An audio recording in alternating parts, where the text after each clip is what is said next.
Jolweny obago nyasi mar rapar ne mane en jatend jolweny Jamadar Francis Ogola kachiel koda joma moko kata jolweny moko chiko mano wito ngimagi higa mokalo e masira mar kalapapla.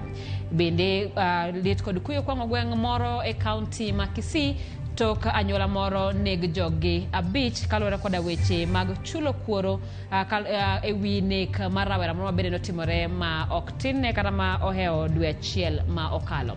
Gin weche mopogore mabende waikonu weche manyien mag ang'ich welo midhiambo ma kawuono mabende Jokristo nobago wuoth mar msalaba kata yor msalaba mogik ne ikruok mar chenro mar Pasaka. Warangane moko kuom weche ma wamiyo pek. Kinde mar Pasaka niendi en kinde ma wayangoe kendo wahingoe ber ma polo timo ne oganda ma oyie kuom Ruoth Yesu Kristo. Jokristo bago nyasi mar yor msalaba mogik kawuono motelo ne nyasi mar Pasaka. The portraits that you see before you here today reminds us as Moyabes that we lost courageous and dedicated officers and service members. Jolweny mapacho ka obago nyasi mar rapar ne mane jatend gi Jamadar Francis Ogola kod joma moko chiko mane wito ngimagi e masira mar kalapapla. Watu 5 waliweza kupoteza maisha yao na vyumba 2 vikachomwa. Tumetoka pale mashinani. Tumekuita kweli ni kweli. Litgi kuyo kwako gweng' ma Metembe kaunti ma Kisii tok neg ji abich ma wuok e familia achiel kod joma wachore ni nodhi chulo kuoro e dalano.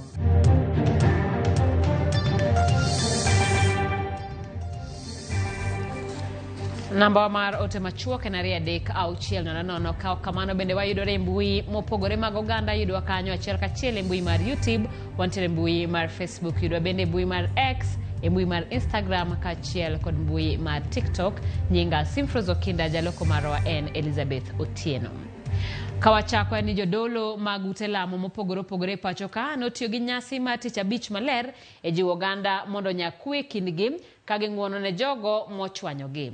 Kaka jafwambo marwa Anthony Chao lero, jodolo go bende nokwayo jotelo mapacho ka mondo nyis kit telo makare mabiro konyo duoko piny liet mar siasa. E kindego ma oganda din Jokristo e piny mangima ne dhialo tich abich maler e bombe mopogore opogore, jodolo mag ute lamo notiyo gi thuolono e chiwo otegi mopogore opogore ne oganda Jo-Kenya. E bomano ma Kisumu, jadolo mar kanisa jokopere ma St. Joseph Milimani, Reverend Frederick Odhiambo, nojiwo oganda Jokristo mondo odagi kwe kindgi. Wuono wakwayo neema mar kwe, wakwayo neema mar riwruok, bende wakwayo neema mondo ji oduog mang'eny kuom Ruoth Yesu Kristo. Thone ok en mor mar chiemo, thone en mor mar yawonwa dho polo kano tho nikech richo. To e bomano ma Mombasa, Archbishop mar kanisa jokopere e kaunti no, Martin Kivuva, okoni piny owacho nego wuog oko motegno mar kedo gi weche mag mibadhi mokoni pod ogurore pacho ka. Tunaomba nchi tuipendayo ambao kila moja anapenda mwenzake. Uongozi unakuwa unajipeleka mbali sana na ufisadi na mambo ambayo yanahusu uvujaji wa hela za nchi. Ne oseyo jotelo mikoni chal ni tiyo gi rowere e nyayo tulo, ka bende okwayo rowere mondo miyo tangi josiasa makidek tiyo kodgi e weche mag rocho arita. Naeleweka kwamba kuna vijana wananunuliwa kuingia magengi, makundi, goons kwa sababu ya hela au kwa sababu anataki fulani au ana jambo fulani. So vijana jamani, msikubali kutumiwa vibaya, msikubali kupewa hela, muangamize nchi yetu, tupigane au tutupie magari. Juzi tumeona magari yameporwa, yamepigwa mawe. Hii haifai. Paro mare noriw kod Archbishop mar kanisa jokopere ma Nairobi Diocese, Philip Anyolo, mano kwayo jotelo mapacho ka mondo nyis kit telo makare kano kwayo gi mondo githegre gi mibadhi. Wanasiasa wetu, tunaomba kila siku msituonyeshe mfano wa uongozi wenu wa kisiasa katika vita na kubishana. wakati tunavyoona wananchi wanateseka, wakati tunavyoona wananchi hawana mabarabara nzuri za kupitia, wakati tunavyoona wananchi hawana chakula, si ya kwamba tubishane kwa lolote ambalo tunawafanyia. Jokristo male medino mar Anglican e boma ma Nairobi bende no bagalam makende mar paro odiochieng'ni e kanisa gi mar All Saint Cathedral, kama jadolo Evans Omolo nokwayo oganda Jokristo mondo odagi kwe kendo kwayo josiasa mondo duok liet mar siasa chien. Kawuono e rapar mar tho mar Ruoth Yesu Kristo bende miyo thuolo mondo wayang ni Kristo ema golowa e buche kuonde ma wantiere, kuonde ma jasigu odiyowa kendo keto mok kare. Aber ka waduko chien liet mar siasa madhirowa mondo wayany jomoko, mondo wakwed jomoko, kendo mondo wadhiro oganda mamoko thenge. Kamano bende gikwayo derepe duto mondo bed motang' e seche ma girembe apaya, to chuth e thuolo ni mar Pasaka moganda mathoth ni e wuoth kochiemo kuonde mopogre opogre. Hali za hatari nyingi barabarani zetu na watu wengi wamepoteza maisha. Sasa tuulize, ni nani alaumiwe? Ni sote, kwa sababu kwanza kuna dereva. Wanaomba wawe waangalifu katika kusafirisha abiria au mali ya wowote tariji yote ule barabarani, na sisi tuwe waangalifu ambao tunaotembea au tunaendesha magari. Odiochieng' mar Tich Abich maler ma kawuono biro motelo ne chier mar Yesu, nyasi ma biro bedo chieng' Jumapil. Mana kaka Ruodhwa Yesus Kristus noyie mondo tho ne richo dhano, oganda e piny mangima okwo odiochieng' ma kawuono mondo owene jowetegi richogi. Anthony Achayo, Ramogi TV, Nairobi. Erokamano ahinya Anthony Achayo. Pod wantiere weche mag ikruok ne Pasaka, kama oganda jokopere konde duto mapacho ka kod jotelo mopogore oriwore gi Jokristo mamoko e piny mangima mar dhialo nyasi mar Pasaka motesi kaka ni yor msalaba. Ma iparo godo san mane jawar Yesu Kristo kaloe motelo ne tho mare kendo chier mare. Millicent Adhiambo miyo waler mathoth. E kaunti ma Kisumu, nyasi mar Pasaka ne ochakore gi wuoth sa ang'wen mar onyango ka Jokristo owuok e alwora ma Kachok ka giluoro bomano nyaka e kanisa jokopere ma St. Joseph Milimani kaka yor paro wuoth mane jawar Yesu nowuotho koting'o msalape ka isande mondo owar joricho. Odiochieng' ma kawuono thor wach maduong' en kawasomo subject Chabini Mtakatifu kendo waluwo yor msalaba en ng'uono e family, ng'uono e gweng', ng'uono e piny mangima. E seche ogogogo, jokanyo mag bus park ma Kisumu to bende yuago ni e kinde nyasi mar Pasaka ma igani ohala oduononegi ka koro gimedo mana jiwore mondo gilure kod chike mag rito apaya. Kalure gi wuoth ma tich mwatiyo ni ge nyasi ni jowuoth onge malong'o. Wan gi challenge mang'eny nikech jowuoth tin, mane problem waneno maduong'. Pasaka masani waneno ka onge gima osetimore marach. Geche mang'eny gi waneno mabiro gin geche moa Nairobi ka kelo jowuoth e bus park waka. Wan sawa, onge nauli moro momedi fare ma ng'ato biro wacho na omed bus fare bus park koro kanyal dhi wuoth. Kwayo boda wetena kata ka gin e ndara to gibed active nikech aparo ni wasetiyo maber gi sirikal gi traffic ne giseketo passage ni boda ting'o dhano ariyo, onge ting'o dhano mokalo ariyo, en ariyo mokeo yudi gadek, to mano makosa. E kaunti ma Migori, nyasi mar Pasaka ne odhial kod chiwo chiemo maromo kilograms 50,000 ne jogo mang'aw e kaunti no. Katend kaunti no mane ochung' ne chenro mar chwalo kony mag chiemo go moting'o ochele, sukari, mok ngano, motedo e kind mamoko oyango ni giyiero kanisni 29 mabiro chung' e chenro mag pogo chiemo makamago. Dr. Chila Yako to gi county government ma Migori oriwore mondo odiochieng' ma kawuono ni e sao mar Pasaka mondo mi ochiwe kony ne jogo mantiere e Migori ka ma ok nyal kata mane dwar kony mar chiemo. Koro odiochieng' ma kawuono ni governor chiwo chiemo mathoth midhi pogi through kanisni at least parishes 22 e county ka mag Catholic, churches 7 madongo mag Lejo to gi kanisni mamoko madhi chalo kaka kunde michoke gigi aeti keyo gi kendo e kanisni mamoko ne jogewa manyalo bedo ni nyalo dwaro konya inano mar chiemo. E kaunti ma Mombasa, nyasi mar yango yor msalaba kata Pasaka mane otele kod Archbishop Martin Kivuva kendo mane oyuore gi oganda makwar mag Jokopere ochakore kowuok Holy Ghost Cathedral nyaka Mama Ngina Drive e bomano. Kako machielo e boma ma Vatican e piny Jorochere, Pope Francis ne odhielo nyasi mar Pasaka kata yor msalaba kokalo kuom limo jogo manie ute twech makono. Millicent Adhiambo, Ramogi TV. Jatend piny William Ruto chungwe tich mane en jaod bura ma Keses Swarup Mishra mane en jakom mar board karabad migawo mar Kenya Biovax.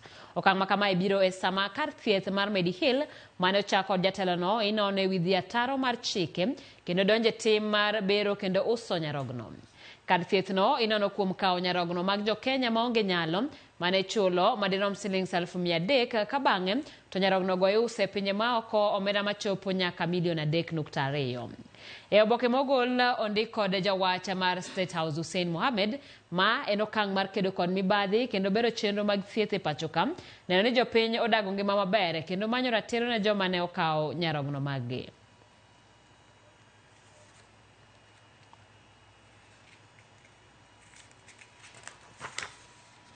Kopogore gi mano ni jolweny mag KDF ne obago alam mar rapar mar mane en jatend jolweny mosenindo jamadar Francis Ogola kaachiel kod jolweny mamoko 9 mane otho e masira mar ndek kalapapla higa mokalo e kaunti ma Elgeyo Marakwet. Jolweny go nopar kaka jogo mane jochir kendo ne ochiwore matiyo ne Kenya. Jafwambo marwa Joyce Oduor ni kod ler mathoth. Anyuola, wede, osiepe kod jolweny mag KDF ne ochokore kambi jolweny mar Moi Airbase bore Nairobi e nyasi mar alam mar rapar mar mane en jatend jolweny mosenindo jamadar Francis Ogola kod jolweny mamoko 9 mane owito ngimagi e masira mar ndek kalapapla. Masirano mane omako dho jo Kenya tarik 18 dwe mar Ang'wen higa mar 2024 e gwenge mag Sindar, kaunti ma Elgeyo Marakwet, ne okelo tho mar jamadar Francis Ogola, Brigadier Swale Saidi, Colonel Duncan Keitanyi, Lieutenant Colonel David Sawe, Major George Magondu, Captain Mohamed Sora, Captain Hilary Litali, Sergeant John Mureithi, Sergeant Clifford Somondi kod Sergeant Rose Nyawira.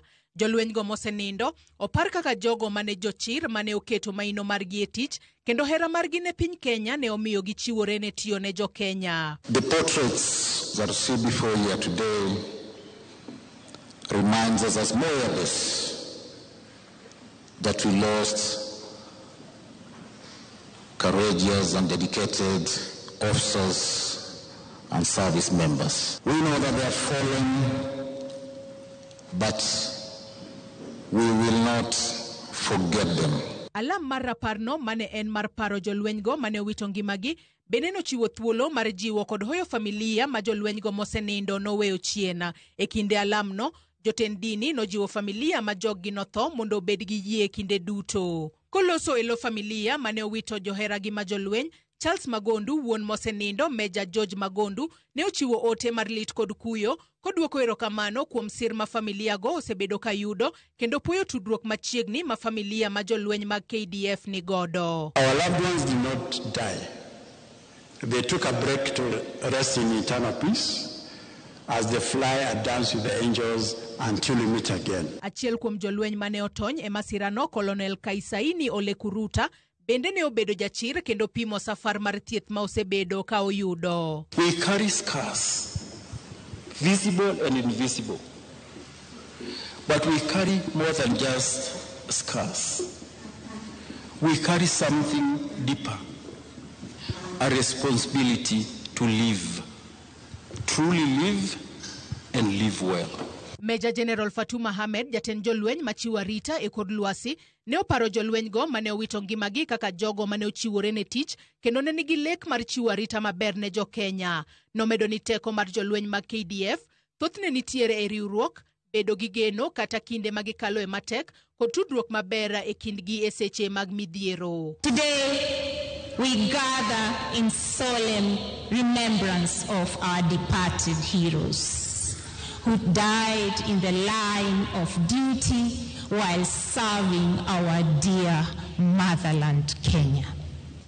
Despite this, our KDF remains a one force, strongly united both in good and bad times. General Charles Kariri, jatend jolweny to korka kore, oyango odiochieng'no kaka riwruok e paro jowetegi mane owito ngimagi e masira. Koyango ni ling'any mar jolweny go 10 mane otho biro dong kaka rapar mosiko kaluwore kod kaka ne gichiwore mar tiyo ne piny Kenya. Bende ne oduoko erokamano ne familia mar jolweny go mane otho kuom chopo e alama mar rapar. Your resilience continues to inspire the entire KDF family and the nation at large. You have borne an unimaginable burden with grace and strength. Joyce Oduora, Ramogi TV, Nairobi. Duol manono weche mag maundu e pacho kamano National Crime Research Center nyochiwo lipot margi ewi kaka riwruoge mag njore oserocho kwe counties mamoko 11 e pacho kam kendo donjore sectors kaka mag ohala, wuoth kod tudruok e yor mbui. Kaka Ifinya Kidilero counties ma Mombasa, Nairobi kod Kilifi otele kwan riwruoge njore e pacho kam kendo nyaka kete timo kenge manyalo konyo tieko timbe njore kod maundu. En nonro mamenyo medruok kod dok chien e kwan riwruoge njore counties mopogore opogore pachoka. Nonro no manotim kod duol marango timbe njore pachoka mong'ere kaka National Crime and Research Center menya hinya yore mar riwruoge njore go tiyo godo pachoka e chwalo chenro mekgi. Nonro no mabende notime counties 11 onyiso ni timbe njore osemedore ahinya e counties kaka Kisumu gi 50.7, Bungoma gi 53.6 kod Busia gi 51.6, kendo kaunti ma Mombasa otele kwan riwruoge go gi kwan maromo 73 kiluwo gi Nairobi gi 56 kod Kilifi gi 47. Riwruoge go oting'o kaka Gaza ma en achiel kuom riwruoge njore moluor ahinya pachoka kendo moserocho kwe ma jodak e counties ma Nairobi kod Machakos. Mungiki e counties ma Kiambu gi Nairobi kod Panga Boys moserocho ahinya kwe e counties ma Kadho Wadh Nam Chumbi e jumbe mokalo. Mamoko gin kaka Katalang e county ma Kisumu, Jobless e county ma Busia na Buyole Boys e county ma Bungoma kod Kayole e county ma Garissa. Kaluwore gi nonro no, riwruoge njore osedonjore sectors mopogore opogore pachoka kaka Rita gi 90.8, wuoth gi 53.1, somo gi 17.2, omenda gi 20.6 kod tudruok e yor mbui e kind mamoko. Kwan jogo mitudo gi timbe njore kata maundu ofwenyore ni gin yawuoyi gi 84.2 kendo thothgi tiyo kod yedhe mameroji. Bende thothgi onge kod tije ma en achiel kuom gigo machuno gi donjore timbe maundu kaka yor bedo gi yuto. Kaka achiel kuom yore mag kedo gi timbe njore pachoka, duol marango weche mag maundu pachoka kata National Crime and Research Center jiwo mondo mi omed kwan mar jogo ma jiwa rita e kind oganda, neno ni rawere oyudo chenro mag somo kaka owinjore, chiwo thuolo mag tich ne rawere kod kawo okang' mager ne jogo manigi gige lweny kaka bunde ataro machik. Ifinya Kidi, Ramogi TV, Nairobi. Erokamano Ifinya Kidi, mano bende report matero wa yo mokwongo chenro en marang'ich welo aneno kanyo ka oti odonjo ka Ramogi TV en Matino Chieng' Lago kawuok Ruaya aneno Ramogi TV makare kan gi mama na Nyalago hayo maber mar Pasaka. Erokamano kanyo Ramogi TV ma Barak Ndama wuod Wathong'er Kadem ageno ni riyo maber Ruoth Nyasaye mondo duogi okonywa yawa aworo piny mosna baba na Joseph Ndameti ka en Wathong'er Kadem. Odinya Teddy kawuok Rusinga aneno Ramogi TV e yo malera. Ramogi TV neno malera gwenge ma Kanyakwar ka wan gi jaoda Sheila Nyarabandu, baba na Lucas Orao, mama na Monica Atieno gi nyithindwa duto te. To gima wuoro mare okang'eyo gimiwuoro kanyo mano Abeni Orao wuode Kanyakwar. Erokamano kuom ote mari ma Nancy Otieno owacho neno kanyo ka intiere county ma Homa Bay. Ramogi TV ang'ich welo neno e yo makare. Ben Otieno kawuok Migori penjo ni to bende anyuola mag jolweny oseyudo konyruok tok wito jogi koso en mana nyasi mibago tok thogi. Nyakoromogi wakaw yo machuok. Ramogi TV kod weche mathoth kik idhi mabor.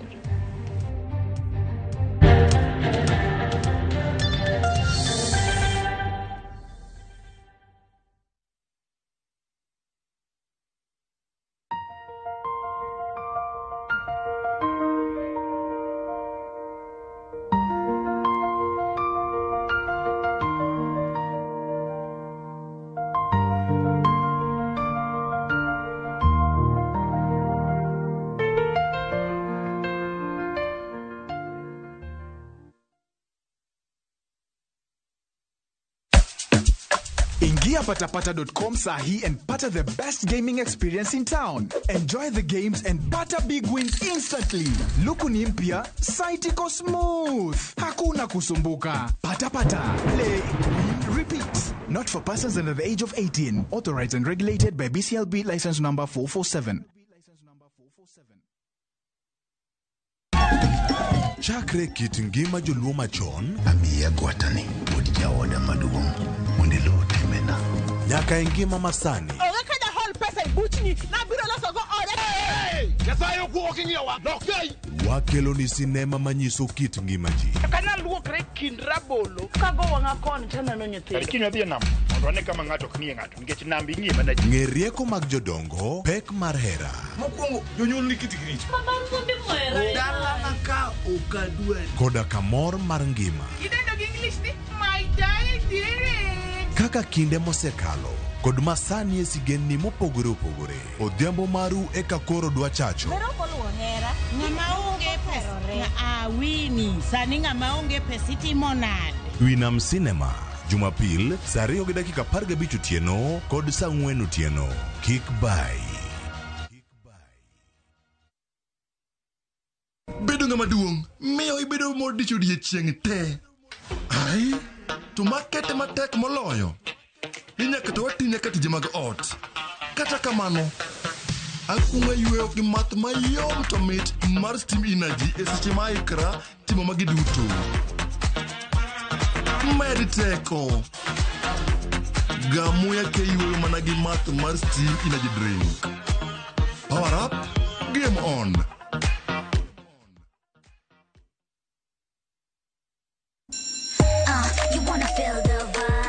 Ngeso ka ngeso wakelo ni gik mamit makelo mor Rogo mar nyithindo kae wakelo ni talanta loso gi lwedo wapuonji tedo be gi moko mamit Rogo mar nyithindo ngeso saa 3 mar okinyi mana e Ramogi TV Nyakwa Ramogi, Kenya Eratiel. Raila has a space to say what Gima Jakom Dwawacho. The opposition, nothing nyake Supreme Court. Oliet Nyakwa Ramogi. Jumapil ka Jumapil. Ana chungo mama Ratil kadel war piny. Ka adwani wa discuss kaka Kenya dhi. Winj tuak mago Ratil piny. One was a in opposition. One was a in opposition 50 years. Mayo kiparka kele wich bar moro UDA onge kama pose donje adwani penja bati koso donje kona mane Sachiel gi nus otieno siasa mar piny Kenya en siasa koso dongruok kai kelo ni kod George Bati kik bai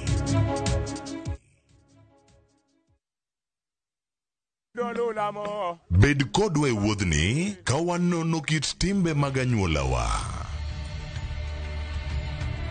oyundi no neni en winyo mayot sama no dhi chiemo ng'ama ok ohero tich matek koro nyako ringi kodhi chiemo ema nomiyo chake kamano gin kido mamiyo wabedo kaka joluo sigendni mopogore opogore mag dhoudi mag luo chiro ma kiti pando chira gini dwa chako ndeti mos okelo ni ahonda dil majony luweche mag luo mopogore opogore moro ka moro kuomgi nigi ranyisi mopogore opogore wuon magolo ng'ani ka wuongi watere wadhi gone dala koro telo gi le to gi gweno 111 lu chenro ni ngeso ka ngeso saa 1:45 otieno e Ramogi TV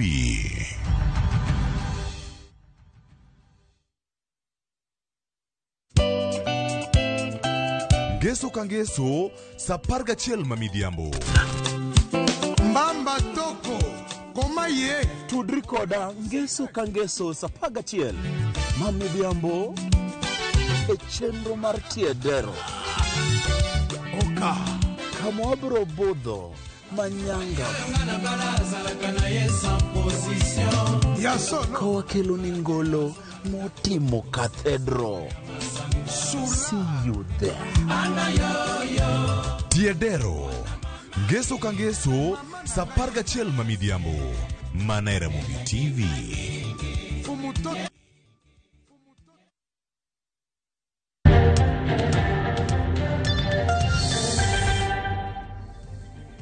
Machiegni kendo ji abich e anyuola achiel onegi yo magalagala e gweng' ma Metembe Masimba, kaunti ma Kisii, otieno ma piny orugodo kawuono. Nek ma kamano timre mana ndalo machuok tok rowere mag anyuola no owe thuolo kitudogi kod nek mar ojana moro madhi dwe achiel mokalo.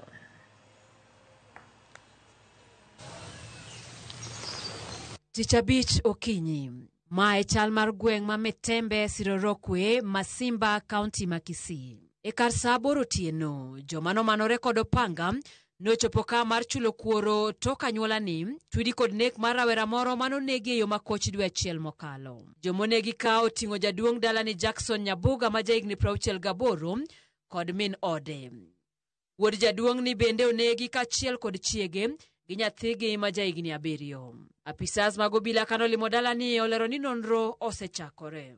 Watu 5 waliweza kupoteza maisha yao na vyumba 2 vikachomwa. Tumetoka pale mashinani, tumekuta kweli ni ukweli, watu waliaga. Tunasikia ni mob injustice ilifanyika. Rawera chiele anyuola mowito ji abich ni ogeng'ne tesendo bila maramasha ka okonyo bila kod nonro. Wananchi hawapaswi kuchukulia sheria kwa mkono.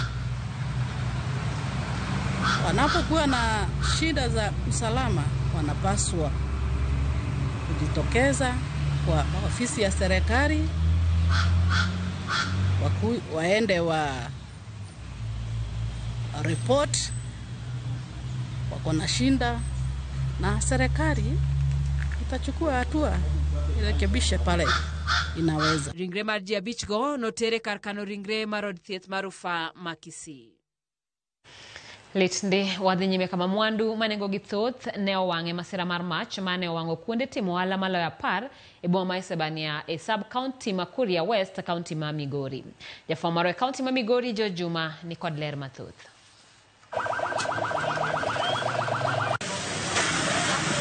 Masirani mar mach manochakre ka saa 7 mar otieno. Mach ma bende gima ne okelo nyaka sani koro pok oyangi. Oweyo ka jol mathoth e boma ma Isebania koro ywago lal mathoth. Kiko tumeangalia watu wameenda hasara mamilioni ya pesa ambayo imeweza kupotea hapa. Watu wamepotea, watu wengine sasa wamepelekwa hospitalini kwa ajili ya hii hali.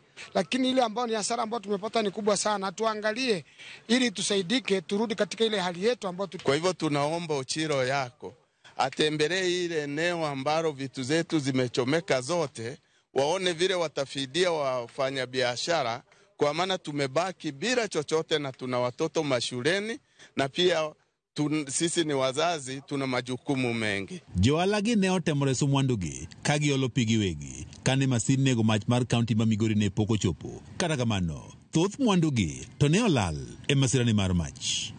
Ukiangalia hapa nyuma yangu ni kibanda changu ambacho kilichochomeka. Tumepata hasara kubwa sana kwa muda ambao imekaa. Zimamoto, tafadhali Governor Ochiro yako, hebu angalia Isebania ward. Moto umeanza polepole, imeteketeza kila kitu chetu. Ingekuwa hao wazimamoto wangekuwa hapa karibu, ingetusaidia. Saa 7 moto ulianza kuwaka, tukakosa msaada. Wananchi wamejaribu kuzima moto kwa nguvu zao wenyewe. Hadi sasa hivi muda kama wa saa 8 na kitu saa 9 kuelekea hapo ndio tunaiona gari ya zimamoto inaingia. Daniel Nyangi manachiel kuom jwala manowito mwandugi e masirani mar mach wach ni masin nego mach mar kaunti ma Migori ne ochopo. Kata kamano ne ochopo ma odeko matin kane oyudo ka thoth mwandugi mach ne oseketho. Tunataka kuona mambo yakiendelea. Tunataka viongozi wetu tunapokuwa tumepata shida wakuwepo hapa watusaidie kama jinsi tumeweza kusaidiana na wananchi. Tumezima moto, wananchi ndio wamezima moto huu ambao unaona vile ambao ulikuwa unawaka saizi. Gari imekuja tu kuguza wakati tulikuwa tumeshamaliza kila kitu. Jamani, joalagi ma Isebania wani boma ni ma Isebania sani duong kendo ber kabedo kod masin ma nego mach machiegni maka masira mar mach muoch koro nyalo konygi mapiyo piyo. Kila sub county aweke zimamoto, hata ikiwezekana Isebania ni town kubwa, atuwekea zimamoto ambayo inakuwa karibu. Maana hatuwezi kuwa tukipata tabu wakati tunasubiria gari ya kuzima moto inachukua masaa 3 masaa 4 ndipo inaweza kufika. Tungeomba kaunti ya Migori iweze kutuletea hii gari hapa karibu, kwa maana imechukua masaa mawili na kitu tukipiga simu. Apisa maduong' migao no mocho midhiergo mag apoya e kaunti ma Migori Dalmas Odero wacho ne gido simu ka wuok kuom johala go moleo. Kata kamano ne gitemo duto machopo mapiyo piyo kendo ne ginego mach. Odero wacho ni pod gidhi nyime kod tim nonro ka otende kod gino mane nyalo kelo majno. George Juma, Ramogi TV, Migori. Manen jalup gavana mokwongo e kaunti ma Vihiga Caleb Amaswachi odoke ohand uso yien kaka yor yuto. Amaswachi manen jalup gavana e kinde telo mar Moses Akaranga wacho ni ngima ne olokore bang' kane owuok e apis e higa mar 2017. Girem oyango kaka ngima ne osebedo matek manyaka sani ochune mar donjo e ohand uso yien mar yudo kaka onyalo dak. Jafwambo marwa Sharon Ong'ao miyo wasigana ne. Ma engima masani mar mane en jalup gavana e kaunti ma Vihiga Caleb Amaswachi odakie. Gima mantiere gi pogruok maduong' ka ipimo gi kinde manene telo. Amaswachi gi sani timo ohand uso yien e boma ma Luanda mar yudo godo yuto mare mapile. Olero ngima matek mosebedo kokale. After out of employment as a deputy governor, who can employ you? Employ you as what? Which interview can you win? When people are getting jobs in who is who and who is who. So how? I have to do this to make money, to pay fees. I have a daughter in the house who passed exams from Pangani Girls. She got an A-.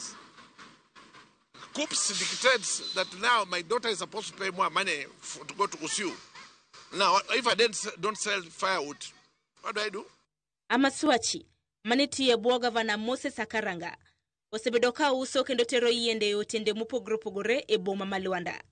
Tich masano timo e odiochieng' kodiochieng'.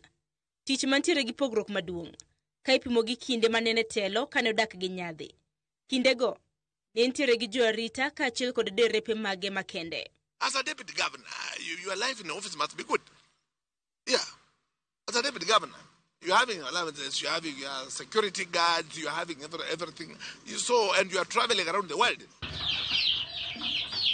Amaswachi lero achiedh nade mosekadhe chakre no wuoge telo komedo ni ngima osebedo matek kendo kaber ok owinjo bed ni oneno matek kamano kaluwore gi rang'iny mar telo mane ntiere godo e county. When you're in power, my brother, things are different and when you're out of power. When you're in power, everything looks flashy, everything looks good, and everybody will respect you. If they don't respect you or they are cheating you, they'll tell you all good flashy things. But when you're out of power, that is when you come to real true conclusions of your life and the people whom you are mixing with. But people cannot take your calls because they don't need you. They don't need you. Yeah. Lokrok maduong' makama bendo nyalo pimo kod lokrok mar lwasi mar siasa e piny Kenya. Kalore ni telo nyalo lokore sa saya. This is after I'd been sworn in. I was being given my certificate. Amaswachi yango ni ne ondikore e tij bedo commissioner mar duol mar yiero pachoka IEBC. Kata kamano hapeno lware Luanda. Kendo ne ok oyiere mar bedo chenro mar dayo dhok madhi nyime gi sani. Sani koro dhi nyime gi ohand loko yien. Amaswachi lero paro ma entiere godo kaluwore gi ngima mosekadhe. My advice to the leaders who are in power, don't be arrogant. Don't be arrogant. And also respect the other leaders who have been in power. Respect them. Today, you could be in office. You could be in office today. Tomorrow, you should not be in office. But you also need the same respect. As a deputy governor, this is my wife. Amaswachi gi gavana mokwongo ma Vihiga Moses Akaranga nobedo telo kuom thuolo mar tam achiel chakre higa mar 2013 nyaka higa mar 2017 bang' ka noyombgi gi gavana Wilberforce Otichilo. Sharon Ong'ao, Ramogi TV. Erokamano nya Sharon Ong'ao, gima wuoro ni higni 5 kara ok thoth, kata kamano gima ber ni jalup gavana machon ok kwechi en gire moro mo nyalo timo mondo mi okelne yuto. Ka kamano nyaka Ramogi odani mondo wachak wakao yueyo chenro. En marang'ich welo aneno ka ote moloka an Martino Chieng Lago ka wuok Ruaya poda kete Ramogi TV kan gi mama na Nyalago nek tinde jiokawo mana katugo. Erokamano kuom ote mari. Ramogi TV neno maler Mukuru weche tek kange Nyankisi ma Kennedy Kui mar Mukuro wacho kanyo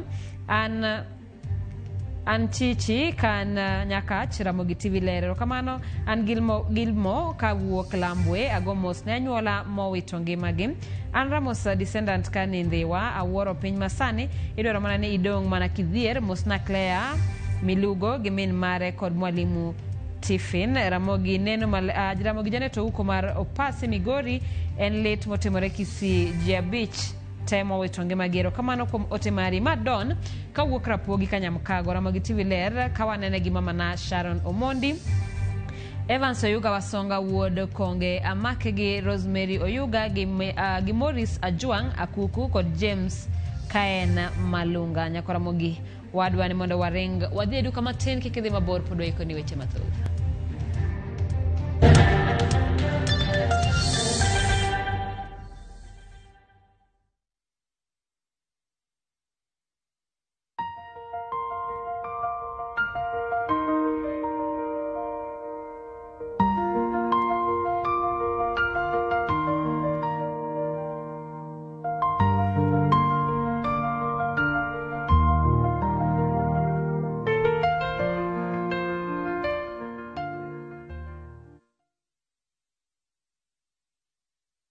Marubani wanashinda pesa 50 in seconds on aviateshabiki.com. Naitwa Elijo Dhiambakumu toka sehemu ya Migori. Kazi yenye nafanya ni kazi ya kupaka rangi. Sabiki nimejua wakati niliona kwa TV. Sasa vile niliona watu wakiendelea kushinda, nami pia nikakuwa na hiyo interest ya kucheza.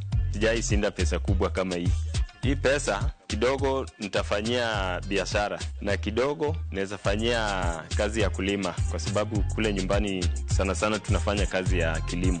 Mtu asikufe moyo, acheze tu, labda kesho itakuwa yeye. Win millions in seconds. Cheza aviateshabiki.com. Not for persons under the age of 18.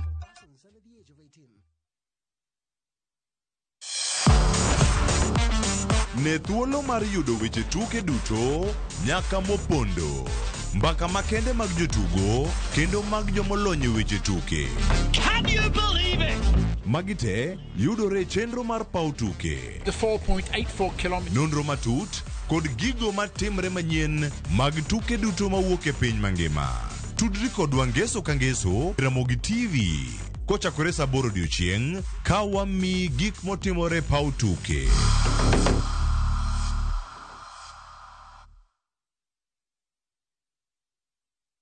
Royal Mabati Factory Limited dukani achiel kende miyude rang'iny mamalo magoyo itado makare. Yud offers mawan godo ka ichulo atamalo 40 iyud mwandu molosi chieng'no. Yue mos dala ka wakelo ni nono maonge chudo nyaka e dhot. Gochnwa e 07222 633 833. Tim order kokalo e www.royalmabati.com. Weche kod chike mantie nyaka lu.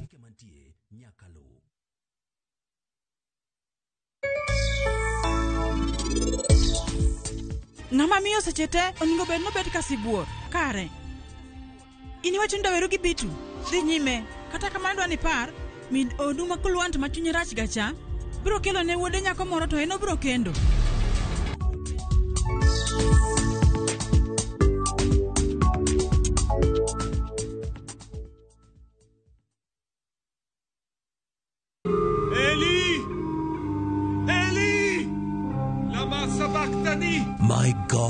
My God, why have you forsaken me? Jesus cried out while he was on the cross. That impostor said he would rise from the dead after 3 days. And on the third day he rose. He's not there. Go and tell my disciples I am risen. The Master has risen. I saw him. I saw him with my own eyes. Watch the complete story on Viusasa. The Lord is coming. The Lord will return.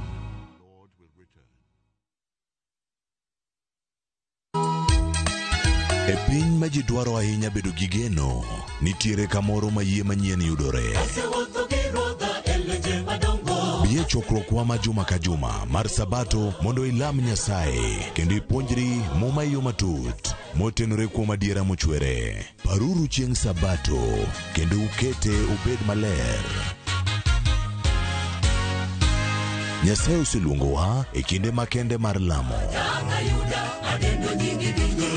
Kokalo kuom weche mamulo chunji kendo konyi sudo machiegni gi Kristo.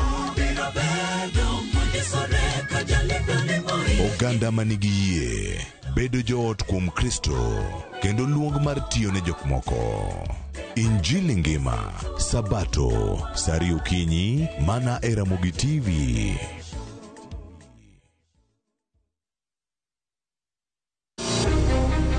Nam lolwe ukwe. Kata kamano, jolupo ma Kenya yuake yie. Nyocha ni kaka kao yie agi joma ninga. Gingiswa ni polise ma Kenya nigi moni barracks ni ndogo. Gin gionge gi mon, gin nindi nam. Yuak ma ikelo gi midhiero magikale lwet jochiw arita ma piny Uganda. Unapigwa, unasomba hiyo daga ukipelekwa kiwanja. Na unapelekwa kiwanja hiyo, unaanika wewe mwenyewe. Kwa saa zingine ile chakula yenye umekula nakubakishia kama umbwa. Tonejo lupo ma osekalo e kogno mager. Okatiyo kodi kichal kata dhani tiyo kodi kale. Tudrigi jafombo marwa Cynthia Onyango kokelo ni sigana mar kihondko einam.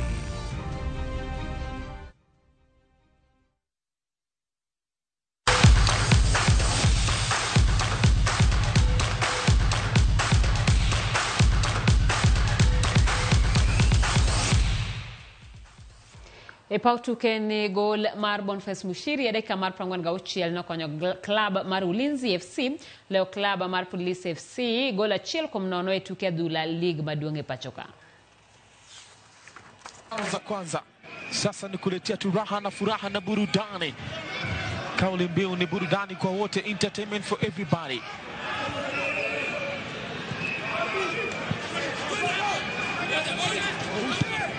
Pembeni kwake Akin Mudheli na ileta ndani huku nafasi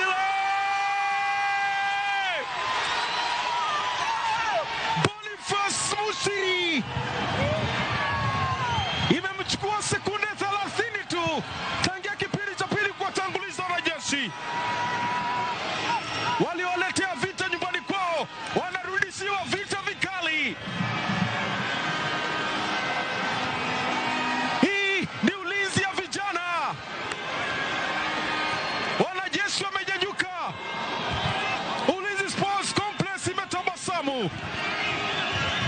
Wachezaji kama Clinton Kinanga hawajaugusa mpira tangia kwanza katika kipindi cha pili. Boniface Mushiri anaonyanyua mashabiki wa Ulinzi Stars. Anaweka goli lake la 3 msimu huu. Club mar Gor Mahia biro rakore gi club mar Sofapaka e lap madandora saa 9 kiny kageno en mar yudo points 3 kendo idho nyaka thuolo mokwongo. Gor Mahia e bwo kocha Sinisa poko wito tugo mora nyaka ne kochano chak tich ka odiochieng' makiny kogalo nigi thuolo mar idho nyaka thuolo mokwongo ponono nigi yudo loch. Tok Ulinzi loyo Police FC kawuono, Police nitiere thuolo mokwongo points 3 mbele Gor Mahia, manitiere thuolo mar 3 kata doko ni Police osetugo tuke 2 mohewogi. E tuke mamoko odiochieng' makiny, klab mar Mara Sugar biro rakore gi Jobengi, kaka KCB e kinde ma Bandari biro rwako Kakamega Homeboys e alap ma Mbaraki Sports Club.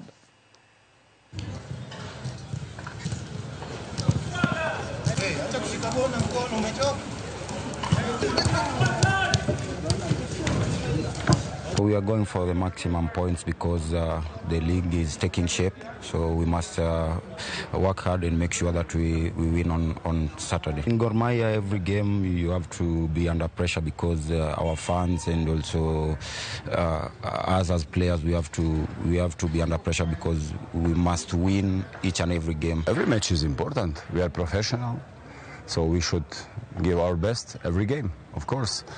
And now we are in the finishing of the season, so we are focused on every game with a lot of concentration, physically, emotionally, and where we are very disciplined, and we have like 10 finals. Tima Junior Starlets jotugo manyiri maigini piny mar 17 nobedo tim masulwe mar higa mokalo e nyasi mar Soya Awards mane obagi kar budho ma KICC. Tim no maitayo gi kocha Mildred Cheche mabende ne odhial kaka kocha ma sulwe notimo maber higa mokalo bang' yuoro kendo yudo loch achiel e tuke mag pinje mangima mane obagi e piny mar Dominican Republic.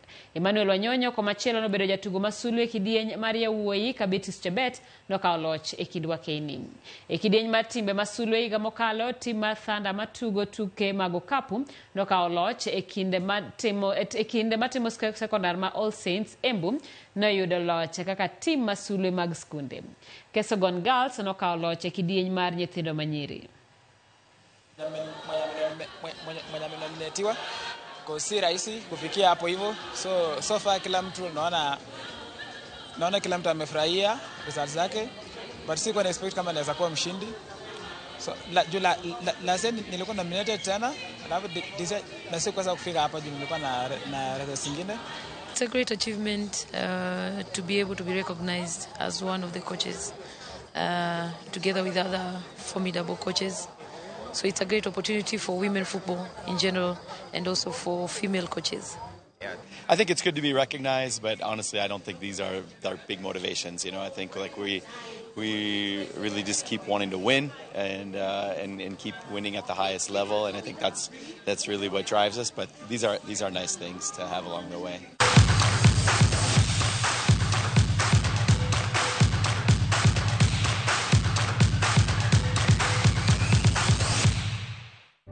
Nyakoromogi mane thuolo mane wan godo weche manyien mag ang'ichwelo sa 1:44 kelo wegi ko mar wechegi warom kende weche manyien mag oimore. Nyinga Simfrozo Kinda, jaloko marwa en Elizabeth Otieno.